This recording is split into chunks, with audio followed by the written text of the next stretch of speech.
Welcome to this episode of Hank's Corner. I'm Hank Jr., and I'm here with Rob Reiser. Hello, Rob. How are you? I'm great. How are you? I'm awesome. It's so glad to get to see you again. Last time we met, it was out Same. there in Nashville. Yeah. Got to do a photo shoot with you. Didn't get to hear any of your music at the time, kind of in and out for me, but I'm glad that you're here.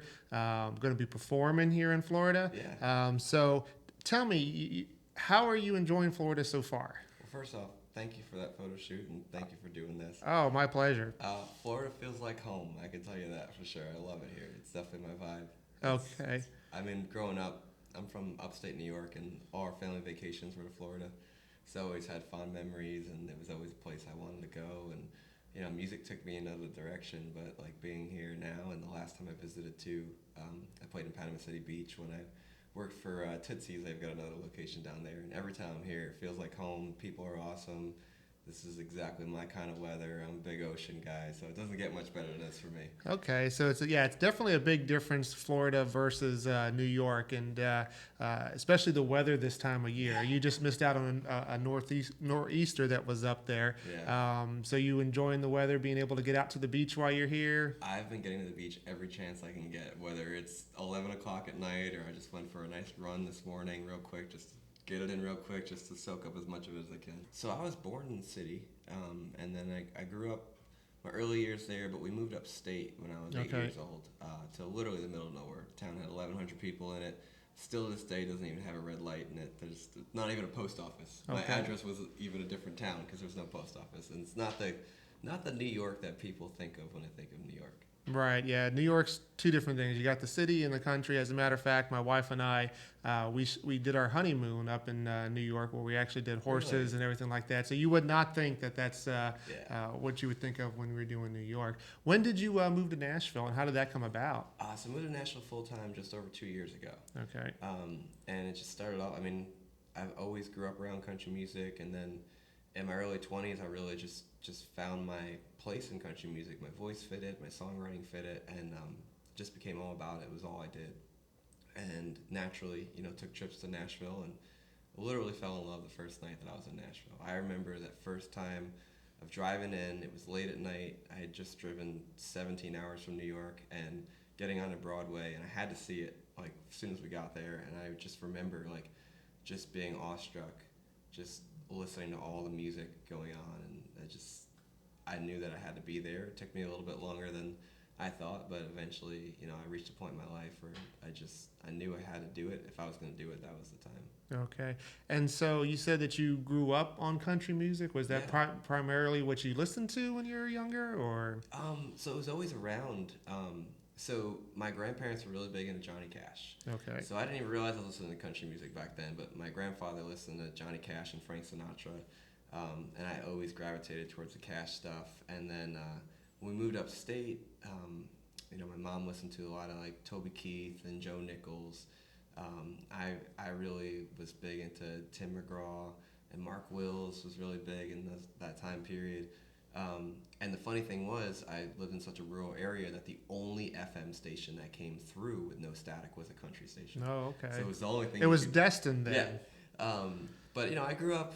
When I was a kid, everyone was listening to NSYNC and the Backstreet Boys, and then it was that big like alternative rock movement that happened. That was like when I really connected with music, just because the lyrics just affected me so deeply, and like the power of a song it just showed me how much you could change the world with a song. Yeah, there's a lot of power in music. Music's been around since the beginning of time, and there's always something new that comes out of it because of that power. When did you first pick up a guitar and start singing? So it's funny. I like showed little signs of like having a performer in me as a kid, but I was never a singer. I just during that time period, like when that rock stuff came out, so early 2000s, I was probably like, around 12 years old. The music really affected me, and I just saw it as a way that I could change the world. And so I started to write lyrics first. The first thing I did was write, I guess you could say poetry, because it wasn't put to music. And I tried to sing, and then I didn't have a neighbor for a mile down the road, so the only way I was going to have a guitar player was to learn how to play guitar. So I think I got my first guitar when I was 14, and Okay. it just took over my life. Like before that, I was really big into baseball and reading, and I was, a really good student and all that. And then as soon as I got this instrument, that was it. That was my whole life. Changed your life completely, huh? So what were you writing about early on? Was it stuff about life experiences, or was it just something like you said because you wanted to inspire the world? Was it ideas? So I went through the normal growing up stuff that every teenager does, and on top of that, my parents went through a pretty rough divorce, and so that was just my way of getting it out. I wrote a lot about, in those days, a lot about hope and like the way I wanted the world to be, and a lot of the songs I listened to that affected me a lot. Kind of just, they were like, I want to say like advice songs, like without really being too preachy. They just kind of just taught me a lot, and I kind of wrote in that style for a while, for sure. Okay. And so you're now in Nashville, and you play at the Johnny Cash. Yeah. So how do you like doing that? Oh, it's such a blast. It's so much fun. You get to meet so many people. And, I never, when I first got into music, it was because I wanted to write songs that changed the world. And then, at some point in my life, I was like, well, I'm playing bars. And then I realized, like, but no, I'm making people happy. Like these people are on vacation when they come to us in Nashville, Tennessee, and they just want to have a good time. Maybe it's their only family vacation for the year, and you get to be a part of that happiness for them. So definitely. That's why it's so rewarding for me. They get to enjoy the music, and I'm sure you're meeting and greeting with them and just having a good time. Do you find that your music now, when you play, does it have any Johnny Cash influence? Well, I have a deep baritone voice like he did. I'm like heavily influenced by him, like Dierks Bentley, Jake Owen, like those are really similar to me. So that stuff leaked over into my voice, that kind of darker sound. Definitely. I mean, it's funny because there's actually a line in the Challenger that when we were in the studio, we could not get it to sing right. We couldn't get it to sit over the track because the first chorus was kind of mellower than the other ones. And going up like the other choruses didn't work. And we literally did at least 20 takes of different ways of singing it. And then finally, I remembered how like Johnny Cash would have like a line that was just spoken in a song, and it was always so powerful. And I was like, hang on, give me one more shot. And I literally just spoke it in like a full, deep, chesty voice. And that's what stuck. That worked for you, yeah. So you mentioned the channel. That's your single that you got out now. Yeah. And, like I said, I didn't get to hear you up in Nashville. Would you do me a favor and play that song here for me and for the viewers? I'm going to do a little stripped back version of it. Okay. That song is written on a baritone guitar, which is halfway between a guitar and a bass. So I'm going to be playing it on this little parlor guitar and just getting over a cold. So I'm going to give you a little stripped down version of the challenge. Sounds good.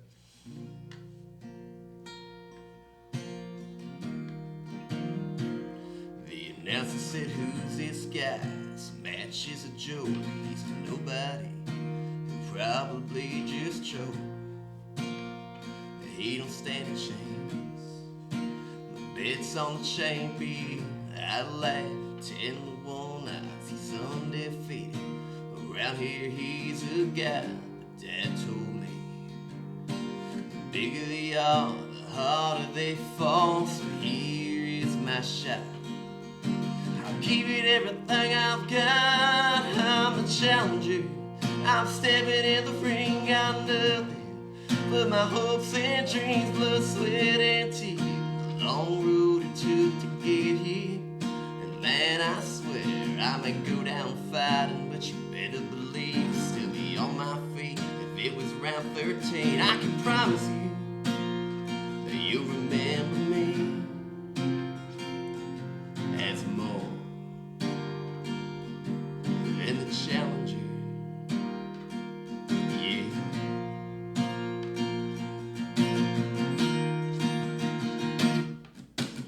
One-two shot right on the jaw. You can knock me down, I still get back up for more.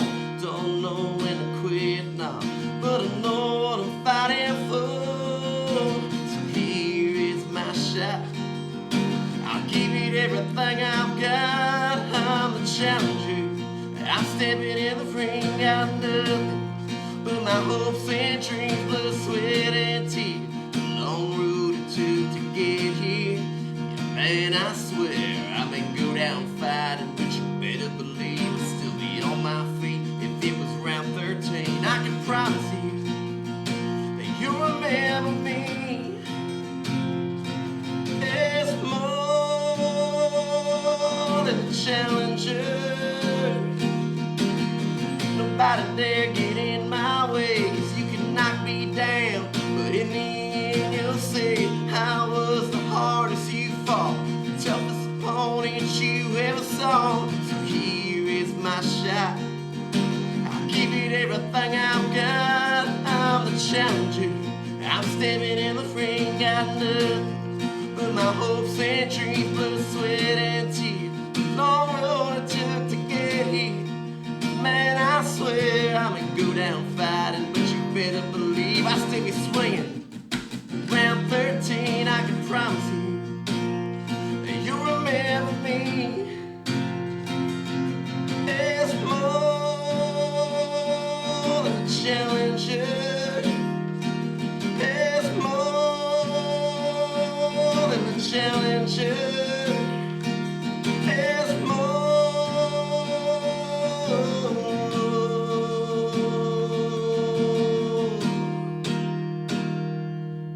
challenger. You just heard Rob Reiser sing The Challenger here on Hank's Corner. And if that doesn't bring goosebumps to you, I don't know what will. That's such a great song.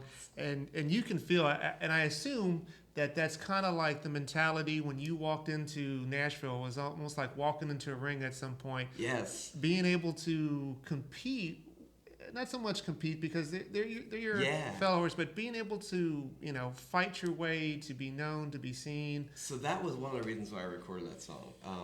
That I just have so much emotional connection to it. That song started with a conversation I had with my dad, and he had a 1971 Dodge Challenger car, and he had it in his back in the day when he was my age, and all his stories started with this car. And he was repeating one of his stories one day, and I was just happy to hear it because it made him happy. And I was drifting off thinking, like, what a cool name that is, the Challenger. And, like, everything in American culture has always glorified the champions. We always talking about the winners and all that. And I was like, what about the guy that goes into the match as the underdog with nothing behind him and just gives everything he has to try to pursue his dream and make it happen? And I kind of related it to how in boxing there's the challenger versus the champion, and I kind of wrote that song from that mindset of this guy going into this match as a huge underdog, but saying to himself, no matter what, as long as I give my all, that's what matters. And just as a tribute to my dad too, my dad always used to have a lot of sayings growing up that he would instill in his kids, and I put a bunch of those sayings in that song in different places, so much so that when it came time to it, I gave him songwriting credit. Oh, wow. So when I was trying to pick what my first single was going to be, I had more commercial stuff, I had a love song I really wanted to put out, but that song just had so much sentimental value and also just related to, just being a musician, coming to a new place. When I was in New York, I had a following, and you're kind of a big fish in a small pond, and then you go to Nashville, and now you're a very small fish in an ocean, and where the shark's trying to get you at every corner. So it just fit my mentality and the sentimental aspect of it, and that song was kind of a rally cry for me. So that was why I chose it as my first single. And I think that's great because honestly, I think that that's a nice little springboard thing to get you there, and it's always something that you can remember back that if you are struggling there in Nashville at any point, that you can go back to that song and just think, hey, I can do this. And that's not just for your situation, but I think that, like you said, you wanted to inspire the world, and I think that song could definitely inspire anybody, even if it's another artist just trying to make it. Or the most rewarding thing from that song was not long after I released it, I had somebody that I looked up to, someone that I saw as very successful, write me a message on Facebook and say, man, I was having a really rough day and I was really struggling, and then I listened to your song and it gave me a different aspect, and it made me decide to just fight through it. And hearing that from someone that I looked up to, that I see as successful, that I made an impact on them in some way, that's the most rewarding thing, and that's why I write songs. And you're living your dream now. Absolutely. That's awesome. So what can we expect in the future from you? Right now, I've been shopping producers like crazy because my main goal for 2022 is I'm going to be putting out a lot of music. I'm in music full time again. I came down to music doing it full time, and then the pandemic hit, and I'm also a personal trainer and I've got an online business for that, so I kind of fell back on that. But now I'm 100% full time back in music, full throttle, ready to go, and I'm just going to be releasing as much music as I can in 22. The goal is to reduce 6 singles at the minimum, spaced 2 months apart, and have them be unique but cohesive enough so that at the end of that they can be released as an EP altogether. So you hear that, producers? You need to jump in on Rob Reiser now because he's definitely going to blow up. So what's left for Florida? You got a few more days here, a few We more got a bunch of shows. shows I'm so excited for. The vibe down here, I just love. It's actually kind of changed even the way I'm playing. I'm just kind of just fitting that Florida vibe. I love it. And then we're going down to the Keys. I've never been to the Florida Keys. I'm so excited for it, and we're going down to immerse ourselves in this new community, the Parrot Heads, the trop rock scene, Yeah. the beach country scene, which is something I love too. I'm a huge Kenny Chesney fan. I grew up around him, Jake Owen. So I'm just so excited. Like my smile probably says it all right now. I don't think I can even put it in the words. Well, you definitely need to post some of that stuff so we can kind of live vicariously through you Absolutely. down there in the Keys there on social media. But definitely follow Rob Reiser on social media. You want to give your website? Yeah, it's just robreiser.com, Instagram, Rob Reiser Music. I'd love to connect with you guys. All right. Well, I thank you for being here today. I look forward to seeing your show on Halloween over in Plant City. I'm sure it's going to be awesome. And like I said, thanks for being here today. Of course. Thank you for having me.